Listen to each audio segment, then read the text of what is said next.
Ano sign ang normaling problem mo sa buhok?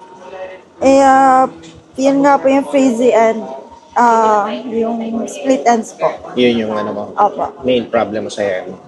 Ano pa? Um, minsan po nag-o-oily. So, Nag-oily. opo. Okay. Actually, yung oily, ang diskarte dyan, ganito, tuturo ko sa'yo. Kasi ang oil, pagkain niya ng buhok. Opo. So, di ba, pansin mo dito, ayan, oh, kita mo yung oil. So, ang gagawin mo, kuha ka ng suklay, tapos susuklayin mo siya.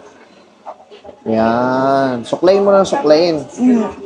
Mga 50 to 100. Ngayon, bababa yung oil. Apo. Pagbaba nun, tatama siya dito. Apo. So, yung buhok mo na hindi natatamaan ng oil, matatamaan siya. So, makakakain Oh, I siya. see. Apo. So, na ganun gagawin mo, ha? Okay po. May iwasan mo yan. Opo. Okay? Pero this time, ang gagawin natin, gugupitan natin, no? Opo.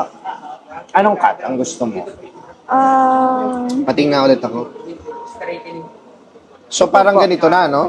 Yan, parang hanggang dito na. Opo. Yan. Tapos, yung kulay natin, yung balayage ombre. Opo. Okay. Tama yung kulay na pinili natin kanina. Okay na yun? Okay na. Okay sa'yo.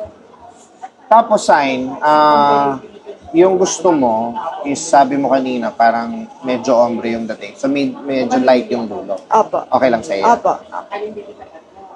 Tapos, magbabangs tayo.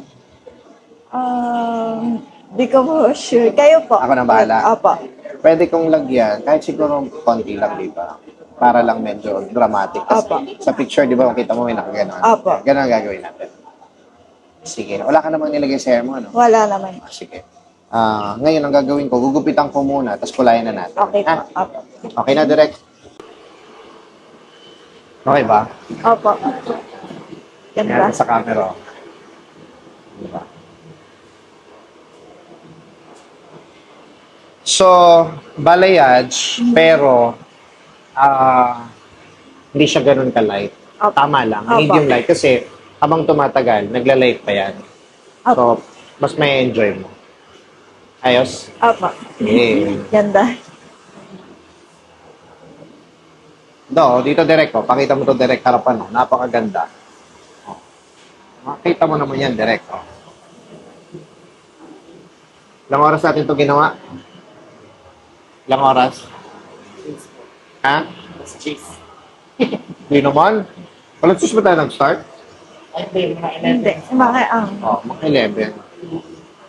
So, today is 6 o'clock. Diba? Eh, ganun talaga. Ang kagandahan ay dinadahan-dahan. Dahil ang kagandahan ay hindi kailangan madaliin. Dahil nga ang kagandahan ay kailangan maganda.